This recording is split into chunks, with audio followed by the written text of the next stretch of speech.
ಕೆಂಡ ಸಂಪಿಗೆ ಟೈಮ್ನ ನೆನಪು ಮಾಡ್ಕೊಳ್ಳೋದಾದ್ರೆ ಹೇಗಿತ್ತು ಆವಾಗಿನ ನಟನ ಅನುಭವ? Kendasampige will always be a special movie. ಯಾಕಂದರೆ ಇವತ್ತು ನಿಮ್ಮ ಸ್ಟುಡಿಯೋಗೆ ಬಂದಾಗ ಕೆಳಗೆ ನಿಮ್ಮ ಆಡ್ಮಿನ್ ಆಗಲಿ, ನಿಮ್ಮ ಇನ್ಪುಟ್ ಕೋಆರ್ಡಿನೇಟರ್ ಆಗಲಿ, ಅವರು ಅದೇ ಹೇಳ್ತಾ ಇದ್ರು, ನಿಮ್ಮ ಎಷ್ಟೇ ಸಿನಿಮಾ ಮಾಡಿದ್ರು ಕೆಂಡಸಂಪಿಗೆನೇ ನೆನಪಾಗುತ್ತೆ ಅಂತ. ಆ್ಯಂಡ್ ನನ್ನ ಹಸ್ಬೆಂಡ್ಗೂ ತುಂಬ ಇಷ್ಟ ಸಿನಿಮಾ. ಎಲ್ಲೇ ಹೋದ್ರು ಕೆಂಡಸಂಪಿಗೆ ಗೌರಿ ಅನ್ನೋ ಥರ ಒಂದು ಗುರ್ತಿಡಿತಾರೆ, ಮಾತಾಡ್ತಾರೆ, ಹಾಗೆ ಇದ್ದೀರಾ ಅಂತಾರೆ, ಚೇಂಜ್ ಆಗಿಲ್ಲ ಅಂತಾರೆ. ಸೊ ಆ ಥರದ್ದೆಲ್ಲ. ಸೊ ಐ ಥಿಂಕ್ ನನ್ನನ್ನು ರೆಫರ್ ಮಾಡಿರೋ ಸಚಿನಾ ಹೆಗ್ಗಾರ್ ಅವ್ರಿಗೆ ತುಂಬ ಥ್ಯಾಂಕ್ ಯು ಹೇಳಕ್ಕೆ ಇಷ್ಟಪಡ್ತೀನಿ. ಪ್ರತಿ ಸತಿನೂ I mention her because it's very important. ಎಲ್ಲರೂ ರೆಫರ್ ಮಾಡಿರೋನ ಮರ್ತೇ ಹೋಗ್ಬಿಡ್ತಾರೆ ಬ್ರೇಕ್ ಸಿಕ್ಕಿದ್ಮೇಲೆ, ರೂಟ್ ಕಾಸ್ ಮರೀತಾರೆ. Exactly. So I feel extremely grateful ಆ ವಿಚಾರದಲ್ಲಿ. ಆ್ಯಂಡ್ ಸೂರಿ ಸರ್ ಜೊತೆ ಕೆಲಸ ಮಾಡೋಕ್ಕೆ ಅವಕಾಶ ಸಿಕ್ಕಿದ್ದು ಅಲ್ಲ. ಬಟ್ ಅದೇ ಇನಿಷಿಯಲಿ ನಮ್ಮ ಮನೇಲಿ ಒಪ್ಕೊಂಡಿರ್ಲಿಲ್ಲ ತುಂಬಾ ಒಂದ್ ಸ್ವಲ್ಪ ಸಿನಿಮಾ ಫೀಲ್ಡ್ ಅಂದ್ರೆ. ಸೊ ಅಂದ್ರೆ ಇಂಡಸ್ಟ್ರಿಯಲ್ಲಿ ಅವ್ರಿಗೆ ಅನಿಸ್ತಿರುತ್ತೆ ನಾವೇನೋ ಇವ್ರಿಗೆ ಬ್ರೇಕ್ ಕೊಡ್ತಾ ಇದೀವಿ ಅನ್ನೋ ಥರದಲ್ಲೆಲ್ಲ. ಬಟ್ ನಮ್ಮ ಮನೆಯಲ್ಲ ಹಂಗೆ ಅನ್ಕೊಳ್ಳೋದೇ ಇಲ್ಲ. ಯಾವ ಬ್ರೇಕ್, ಸುಮ್ಮನೆ ಇರೋ ಮನೇಲಿ, you can do something else, ಓದು, ಇನ್ನೊಂದು ಮಾಡು, ಮತ್ತೊಂದು ಮಾಡು ಅನ್ನೋ ಥರ. ಅಂದ್ರೆ ಫಸ್ಟ್ ಆಫ್ ಆಲ್ ನಾನು ಇಂಜಿನಿಯರಿಂಗ್ ಮಾಡಿಲ್ಲ ಅನ್ನೋದೇ ತುಂಬಾ ಮನೆಯಲ್ಲಿ ಒಂದ್ ಸ್ವಲ್ಪ they were upset and all of that. But ಅದೇ ದೇ ಆರ್ ಹ್ಯಾಪಿ ನಾವು ಐ ಥಿಂಕ್ ಆಕ್ಸೆಪ್ಟ್ ಮಾಡ್ಕೊಂಡಿದ್ದಾರೆ. They have no other choice ಅಲ್ಲ. Okay, got it. ಚೌಕ ಸಿನಿಮಾದ ಬಗ್ಗೆ ಏನು ಹೇಳ್ತೀರಾ? ಆ ಅನುಭವಗಳು ಹೆಂಗಿತ್ತು? ಅದೊಂಥರ ಡಿಫ್ರೆಂಟ್ ಜಾನರ್ನ ಸಿನಿಮಾ ಅಂತ ಹೇಳಿದ್ರೆ ತಪ್ಪಾಗೋದಿಲ್ಲ. 4 ದಿಕ್ಕಿನ 4 ವಿಚಾರಗಳು ಹೊರಗೆ ಬರುತ್ತೆ.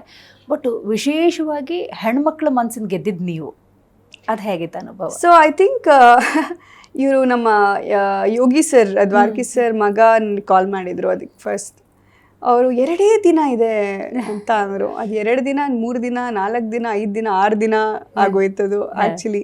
ಸೊ ನಾನು ಎಂಜಾಯ್ ಮಾಡಿದೆ ಆ ಪ್ರಾಸೆಸ್ನ. ಎಸ್ಪೆಷಲಿ ತರುಣ್ ಅವರ ಸ್ನೇಹ ಸಿಕ್ಕಿದ್ದು ನನಗೆ ಆ ಟೈಮಲ್ಲಿ ಖುಷಿ. ಈಗಲೂ is a very good friend and all of that. And I think ಆ ಸಿನಿಮಾದ ಮೂಲಕ ರೀಚ್ ಆಗಿದ್ದು ಅಂದರೆ ನಾನು ಎಕ್ಸ್ಪೆಕ್ಟ್ ಮಾಡದೇ ಇರುವಂತಹ ಒಂದು ರೀಚು. ಅಂದರೆ ಒಂದು ಫ್ರೆಂಡ್ಶಿಪ್ನ ವ್ಯಾಲ್ಯೂ ಮಾಡಿರುವಂಥ ಸಿನಿಮಾ ಅದು. ಬಟ್ ಅದು ಫ್ರೆಂಡ್ಶಿಪ್ನ ಮೀರಿ ಒಂದು ಬೇರೆ ಥರದ್ದೇ ಒಂದು ರೀಚ್ ಸಿಕ್ಕಿರೋದು ಒಂದು ಖುಷಿ ವಿಚಾರ. ಅದಾದ್ಮೇಲೆ ದ್ವಾರಕಿ ಸಿನಿಮಾದಲ್ಲಿ ಒಂದು ನಟಿಯಾಗಿ ಆಕ್ಟ್ ಮಾಡೋದಿದೆಯಲ್ವಾ, ಬಿಕಾಸ್ ಅವ್ರು ಎಷ್ಟೋ ಮೈಲ್ ಸ್ಟೋನ್ಸ್ಗಳನ್ನ ಸೆಟ್ ಮಾಡಿರೋರು ಇಂಡಸ್ಟ್ರಿಗೆ. ಏನೋ ಫಸ್ಟ್ ಸಿನಿಮಾ ಟು ಶೂಟ್ ಏನೋ ಫಾರಿನ್ ಲೊಕೇಶನ್, ಈ ಥರದ್ದೆಲ್ಲ ಎಷ್ಟೋ ಕ್ರೆಡಿಟ್ಸ್ಗಳು ಅವ್ರಿಗಿದೆ. ಸೊ ಹಾಗೆ ಆ್ಯಂಡ್ ಕಾಶಿನಾಥ್ ಸರ್ ಜೊತೆ ಸ್ಕ್ರೀನ್ ಸ್ಪೇಸ್ ಶೇರ್ ಮಾಡಿರುವಂಥ ಅವಕಾಶ. ಇನ್ಫ್ಯಾಕ್ಟ್ ಕಾಶಿ ಸರ್ ಅವರು ತೀರ್ ಹೋದ್ಮೇಲೆ ನಾನು ಅವರ ಎಷ್ಟೋ ಸಿನಿಮಾಗಳನ್ನ ನೋಡಿದೆ ಮನೆಗೆ ಬಂದು. ಅನುಭವ ಅವ್ರನ್ನ ಹೋಗಿ ನೋಡಿ ಬಂದಮೇಲೆ ನೋಡ್ಬೇಕು ಅವ್ರ ಸಿನಿಮಾಗಳು ಅಂತ ಅನಿಸ್ತು. ಅವ್ರ ಜೊತೆ ಆ್ಯಕ್ಟ್ ಮಾಡಬೇಕಾದ್ರೆ ನಾನು ಐ ಥಿಂಕ್ ಒಂದೇ ಸಾಂಗ್ ನೋಡಿದ್ದೆ, ಅಮ್ಮನ ಫೇಲ್ ಆದೆ ಅಮೆರಿಕಾ ಪಾಲಾದೆ, ಅದು ಒಂದೇ. ಬಟ್ ಸಿನಿಮಾ ನೋಡಿರ್ಲಿಲ್ಲ. ಚಿಕ್ಕ ವಯಸ್ಸಲ್ಲಿ ಕಾಶಿ ಸರ್ ಸಿನಿಮಾ ಅಂದಾಗ ಒಂದು ಸ್ವಲ್ಪ ಬೋಲ್ಡ್ ಇರ್ತಿತ್ತು ಅನ್ನೋ ಥರದಲ್ಲಿ ತೋರಿಸ್ತಾ ಇರಲಿಲ್ಲ. ಸೊ ಯೂಟ್ಯೂಬಲ್ಲಿ ನೋಡಿರೋ ಸಿನಿಮಾಗಳು ಅನುಭವ ಆಗಲಿ, ಓ ಮೈ ಗಾಡ್ ವಾಟ್ ಅ ಜೀನಿಯಸ್. ಆವಾಗ ಅನ್ಸಿರೋದು, ಓ ನಾನು ಎಂಥ ದೊಡ್ಡ ವ್ಯಕ್ತಿ ಜೊತೆ ಕೆಲಸ ಮಾಡಿದ್ದೀನಲ್ವಾ. ರಿಯಲ್ ಥಾಟ್ಸ್ ಆನ್ ಸ್ಕ್ರೀನ್ ಅಂದರೆ it's a biggest task. But ಅವ್ರು ತುಂಬಾ ಸೀರಿಯಸ್ ಆಗಿ ಸವಾಲ್ ತರ ತಗೊಂಡು ಜನರಿಗೆ ತಲುಪಿಸಿದ್ದು ಲೆಜೆಂಡ್ರಿ. ಸೊ ಆ cinema will always B special because ಎಲ್ಲ ದೊಡ್ಡ ಹೆಸರುಗಳ ಜೊತೆ ಅಸೋಸಿಯೇಟ್ ಆಗೋ ಒಂದು ಚಾನ್ಸ್. ಆ್ಯಂಡ್ ನಾನು ಅದ್ರಲ್ಲಿ ಗೆಸ್ಟ್ ಅಪಿಯರೆನ್ಸ್ ಮಾಡಿದೆ. ಆ್ಯಂಡ್ ದರ್ಶನ್ ಸರ್ ಅವ್ರದ್ದು ಕೂಡ ಗೆಸ್ಟ್ ಅಪಿಯರೆನ್ಸ್ ಇತ್ತು ಆ ಪಿಕ್ಚರಲ್ಲಿ.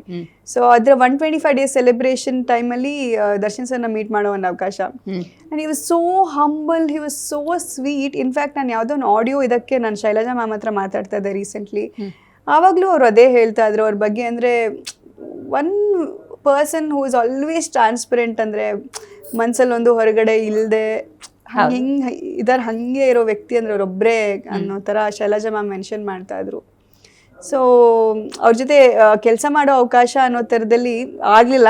ಡೆವಿಲಲ್ಲಿ ಒಂದು ಪಾತ್ರ ಆಫರ್ ಮಾಡಿದ್ರು, ಒಂದು ಸ್ವಲ್ಪ ನನಗೆ ಬೋಲ್ಡ್ ಅನಿಸಿತ್ತು. ಬಟ್ ಅದಕ್ಕೋಸ್ಕರ ಅವ್ರ ಜೊತೆ ಕೆಲಸ ಮಾಡೋಕ್ಕೆ ಆ ಪ್ರಾಜೆಕ್ಟಲ್ಲಿ ಆಗಿಲ್ಲ. But I am eagerly waiting that ಅವ್ರ ಜೊತೆ ಏನೋ ಒಂದು ಮಾಡಬೇಕು, ಕೆಲಸ ಮಾಡಲೇಬೇಕು ಅಂತ. ಸೊ ಜಸ್ಟ್ ಪ್ರೇಯಿಂಗ್ ಆದಷ್ಟು ಬೇಗ ಒಳ್ಳೇದಾಗಲಿ ಎಲ್ಲನೂ ಅಂತ. ಖಂಡಿತವಾಗ್ಲೂ.